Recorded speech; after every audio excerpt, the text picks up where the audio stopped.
call, pray, and have a big old family gathering around it. Have all the kids, you know, involving your kids into that wickedness. That's another.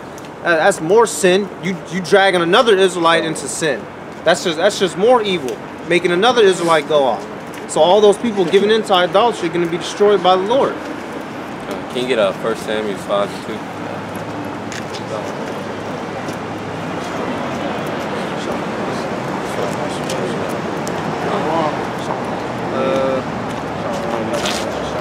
You want me to get it right now? Yeah. All right. This is oh yeah.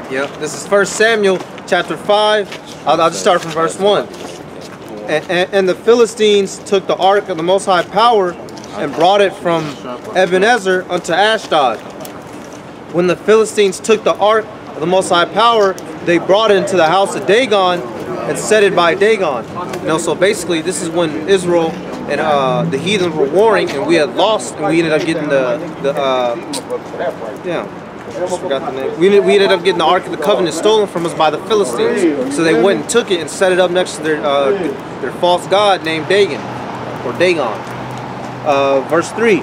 And when they of Ashdod arose early on the morrow, behold, Dagon was fallen upon his face to the earth before the ark of Yahweh B'Shem Yahushai, and they took Dagon and set him in his place again. Oh yeah, because he kept. This is the first part. Yeah, the first part. Yep. So basically the Ark of the Covenant was set up next to it, and they came in the next day, and the statue of Dagon was tipped over. Yeah. You know, face first. It made highlighted that it was on his face in front of the covenant. Yep. Bowing down. Bowing down to the covenant. Verse 4. And when they arose early on the morrow morning, so this is the next day, day 2. Behold, Dagon was fallen upon his face to the ground before the ark of Yahweh B'Shem Yahushai, and the head of Dagon and both the palms of his hands were cut off upon the threshold. Only the stump of Dagon,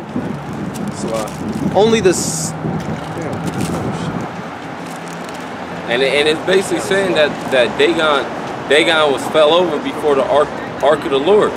Yahweh B'Shem Yahushai was showing them that your God is nothing, and he kept making it fall over and knock over every time they kept picking it up, because they kept picking it up and kept picking it up. But even more, it kept falling, and they came back, and his hands was cut and shit. And it was prostrating itself. Yeah. That was a spiritual metaphor. You know, it was prostrating itself, bowing down, showing that the one true power is Yahweh, the power of heaven and earth. Is there more to that? Yeah. Well, which when you bow down, the Hebrew word for what was it?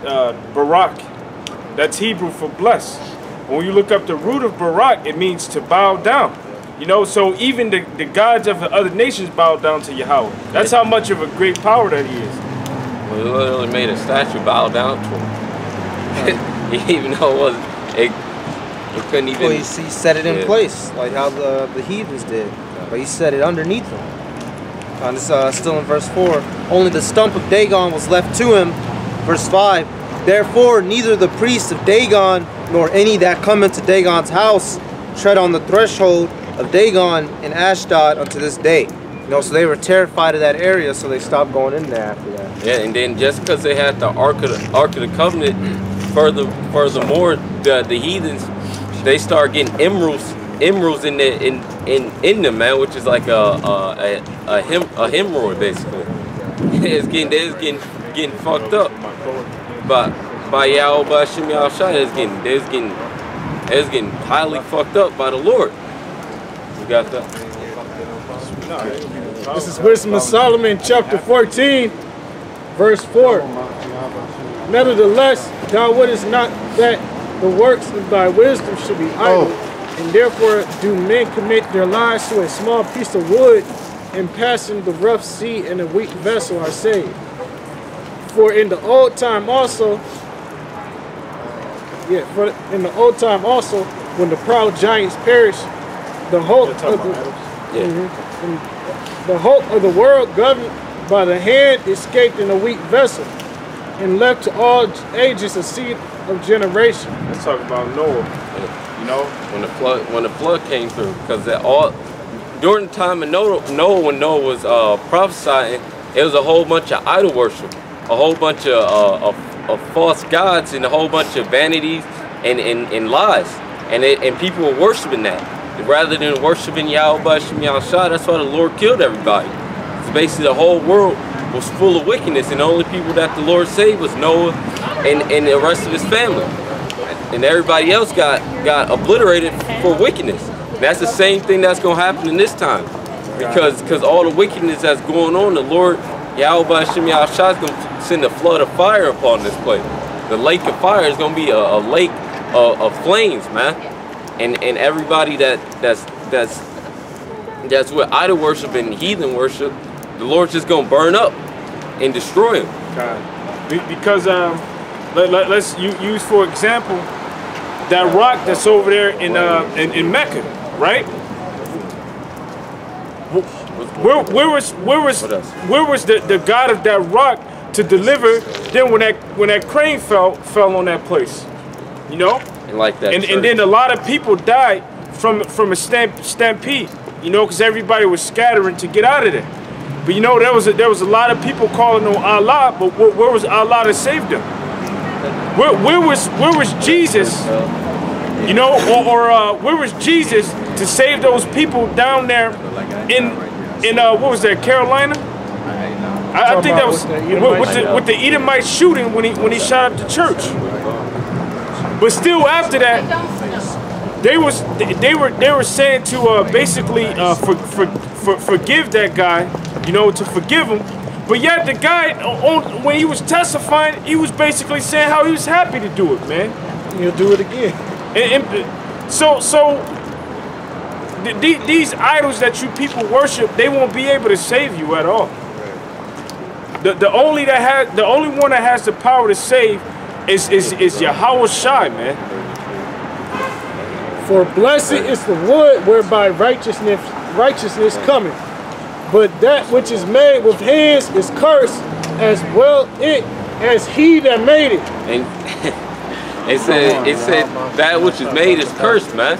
And him that made it. So the people that make idols and worship idols, they're cursed, man. They're cursed by Yahweh Shem Yahushua, and the Lord Yahweh Yahushua is going to destroy them, man. He's going to bring great destruction upon them for that idol worship. He, because he made it, and it, because being corruptible, it was called God. Yeah. And the Lord said, have no gods before me, man. Don't worship any other God other than Yahweh Shem Yahushua. Because he's the only God that should be worshipped, man. The Lord Yahweh and his son Yahushua. And anyone that makes or worship idols is cursed. And if you're cursed, you're going to be destroyed. Because when you look up the word curse in the etymology, it means a bad omen. So it's going to be great destruction upon you people. For the ungodly and his ungodliness are both alike hateful unto the Most High. For that which is made shall be punished together with him that made it. Therefore, even upon the idols of the Gentiles shall there be a visitation, because in the creature of the Most High, they are become an abomination and stumbling blocks to the souls of men, and a snare to the feet of the unwise. That's right. Just like Salakia. Just like AI. Oh, Salakia. No, it's cool. I was just looking for a verse. Salakia. I was looking for a precept. Read that again, huh? I got you. Therefore, I got it. for the ungodly and his ungodliness are both alike hateful unto Yahweh. For that which is made shall be punished together with him that made it. Therefore, even upon the idols of the Gentiles shall there be a visitation, because in the creature of Yahweh they are become an abomination and a stumbling blocks to the souls of men, and a snare to the feet of the unwise. So anything, and that's what the Lord's coming to destroy on this side, man. All the things that are abomination unto him, anything that the Lord Yahushua hates, he's gonna destroy it, cause it's an abomination unto him, and anything that's an abomination to the Lord, he's gonna get rid of, cause it's gonna be his world as it is in heaven, like Yahushua said, bring Father with jaws in heaven, hallowed be thy name, thy kingdom come. Thy will be done on earth as it is in heaven. So it's going to be set up like it is in heaven down here. And it's going to be complete righteousness. For the devising of idols was the beginning of spiritual fornication, and the invention of them the corruption of life. And that's the start of spiritual fornication. Idol worship. Being worshiping a tree rather than Yahweh Shem Yahushua, worshiping a rock, and saying it's a God, worshiping anything but the power of heaven, which is Yahweh. Can you get that? Sure. God, this is Exodus 20:3. Thou shalt have no other gods before me.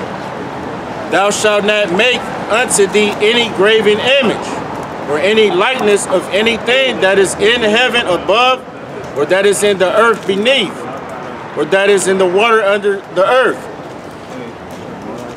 Oh, is that 20 and 30? Yes. Okay. You read it again. This is Exodus 20:3. Thou shalt have no other gods before me. God, and then the Lord said you shall have no other gods before him. No other God comes before Yahweh Shem Yahushua.